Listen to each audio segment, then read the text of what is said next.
Hello, hello. So today I want to chat about a panel I attended last week at a great conference, actually, here in Toronto. And the panel was about AI in startups and in venture capital. And maybe you know, I used to work in venture capital. Actually, my name is Peggy van der Plassche. I used to invest in fintech startups. So I thought it would be a very interesting panel. And I think it's really about how do you follow the signal versus the noise. There's so much noise now, right now, related to AI, a lot of hype. Some is true, some is not. But what does it mean for you as an investor or maybe as a practitioner to look at AI and the impact it has in your startup, in your business, or in your VC fund. So the panel I attended was called The Role of AI in Startups and Venture Capital, and it was organized by Introduction Capital, which is a great organization that is led by one of my friends, Karen Aslan. And the session was moderated by obviously a VC practitioner, Kathryn Wortsman. She's from Amplify Capital.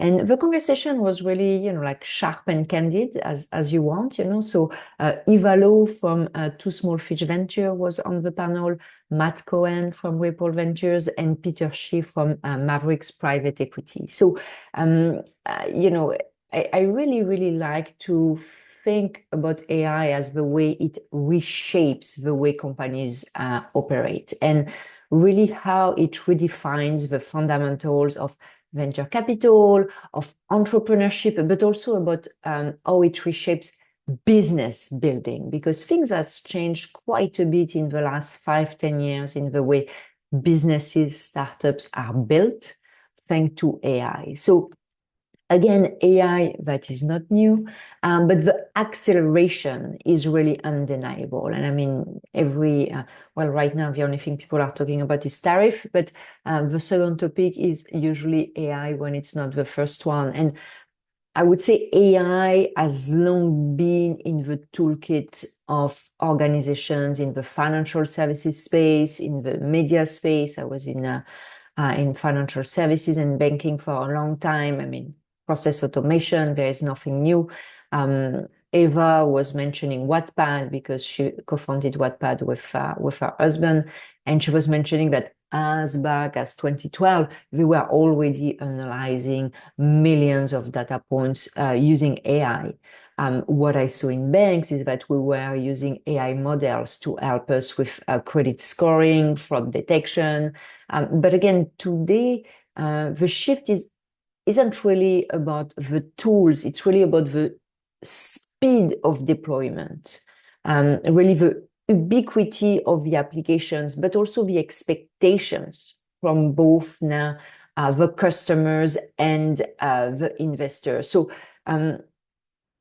you can look at AI as it's not something that we expect AI now. So whether you're talking about, customer services that, they really mine the entire knowledge base of a company to provide instant answers. If you look at public services, so here in Toronto, in Canada, we have 911 for emergencies, and we have 311 for less emergency. Let's put it that way. There is a raccoon in my garbage. That will be 311. 911 will be my neighbor's house is burning. The challenge is that 50% of the calls that are ending up at 911, the emergency line, should actually be a 311. 50% are not urgent. And keep in mind that each call that is made to 911 costs $50. So the opportunity to use AI intelligently in order to reroute the right calls to the right entry point, obviously extremely important. First, to be able to very quickly answer to emergency, but also to save costs. So these are the type of use cases. We see a lot of AI in the legal space. And it really provides, I would say, transformational services. So it would help to assess if a claim has a high likelihood to win, actually to succeed.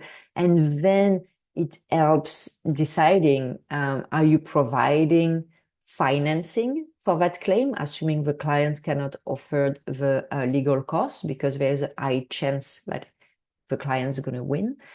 When you think about the number of claims, and very often it's personal injury and it's workplace claims, every day in the US, every day, several hundreds of thousands claims are made every day in the US. So as you can imagine, you cannot just look at it yourself. You need a system that first goes way faster, but also have a better intelligence in terms of deciding, is it a claim worth pursuing or is it not?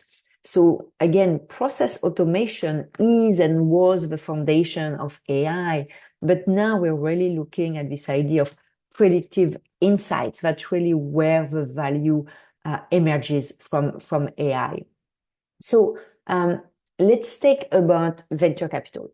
So AI is also changing the way VCs operate, as much as the companies they found, which makes sense. And what's very interesting is that with all the development of AI, it is way faster, easier, cheaper to start a company.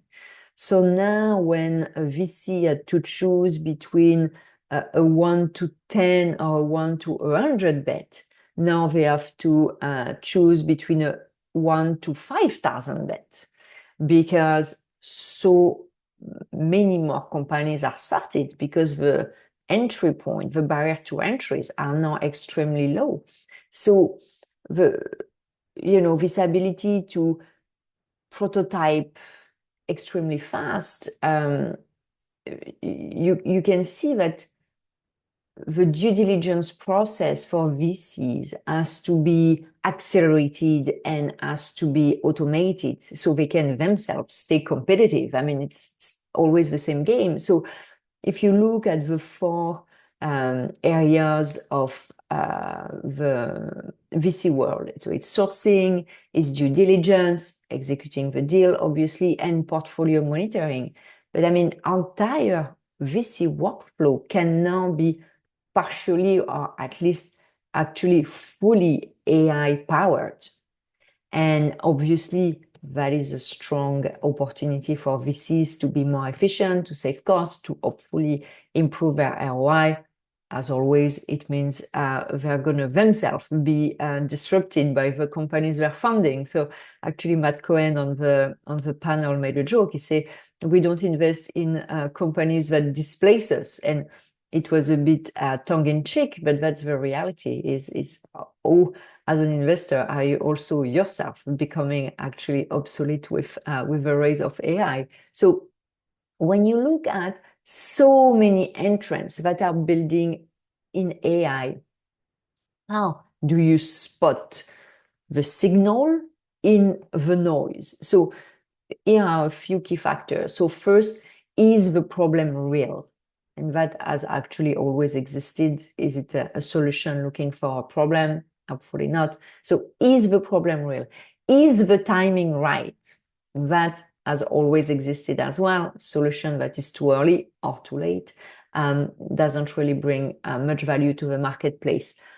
Another point that is very, very important and that has been really, really unfazed during the conversation is the IP defensible? Beyond really being this API wrapper. And again, technology, defensibility of technology, barriers to entry, IP defensibility, that has always been something as a VC that we've looked at. But it is even more important now, as you can be copied so fast. And you really, really have to have something very defensible, very specific to your company. Are the unit economics and the go-to-market strategy robust enough to survive scaling? And that, again, that's one thing that we also had to look in the past, but that's becoming even more important. One of the things that we're getting back more and more to is the control of a customer relationship and of a distribution channel. And that might be the ultimate mode. Of course, there is the technology, but it's really how do you own this client relationship? And that are some of the questions that as a VC, you really, really need to put even more time right now with all these disruptions coming from AI. You have this very interesting fund that's called EQT, and they developed a tool called Mother Brain. And it's really a tool they've developed themselves internally in order to augment their investment strategy. And, it's very funny. More than 10 years ago, I tried to raise a fund, and a lot of my thesis was around this idea of using AI to automate the way I would source deals, do the due diligence, monitor, and all of that in order to improve return. So it's interesting to see that obviously, the marketplace is going in that direction. I couldn't really see how it wouldn't be the case. What you see as well is really, and that's not that new to be honest, but that blurring of the lines between venture capital and private equity. You would really see that at the growth stage usually, where private equity went a bit down, VC went a bit up, and they were finding each other at this growth stage of investment. And I would say really as AI startups mature, the growth stage, Series D, that type of thing, the distinction between VC and PE is really fading. So what you see that's very interesting is that services, I remember working for CGI long time ago, and they were offering traditional BPO services, which is business process outsourcing. So, for example, that could be processing claims that would be used for a BPO. So, an insurance company would hire CGI, and CGI would have these processes that would allow them, because of the massive volume, to process this claim faster. But what's happening now is that these processes are being replicated by, smaller, nimbler startups. So when before CGI would only compete with companies such as IBM, for example, now they're competing as well with startups that can also do it faster and cheaper, because it's done by AI and not by hundreds or thousands of people in offshoring places. So that's very interesting. The challenge for startups when you want to work with, again, a large insurance, large bank, whatever, you need to meet enterprise grade expectations. Just going through strategic sourcing, you need to be highly motivated for that. So you need to go through compliance, security, data privacy. We have a very, very stringent process when selecting their suppliers. So in order to win contracts, even if these small startups can provide the same service, they also need to provide the same level of enterprise grade, again, security, data privacy, compliance, and all of that. So this is something that you can see the evolution, where now companies that were funded by VCs are actually going after more and more large organizations, which were more like the PE hunting ground before. So VCs are also operating more like PE firms with really this platform mindset. Well, actually, PE firms are adopting earlier stage tech strategies. So that's where you see as well the overlap. So it's really, I would say, a convergence that is fueled by this democratization of software and the race to own these recurring sticky revenues. Everyone is after that. I was talking a bit earlier about the owning the customer relationship. It is more and more key. You don't want to work for intermediaries. You don't want to be in the background. You need to be the one signing the contracts with the client, which is not easy because, again, when you're dealing with large enterprise, their goal is always to minimize the numbers of suppliers they're working with, because it's very expensive for them to have array of suppliers. So in some cases, I can see how it might be difficult for new entrants to actually become an official supplier of a company. You know the saying, you're never fired for hiring IBM. And I still see how it can be a bit more challenging to be to become a supplier of a Canadian bank, for example, if you're a small startup, even if you deliver the same or better services, even if you have enterprise-grade security, compliance, data privacy, there would always be, I mean, based on my many years of experience working in large organizations, including banks, there will always be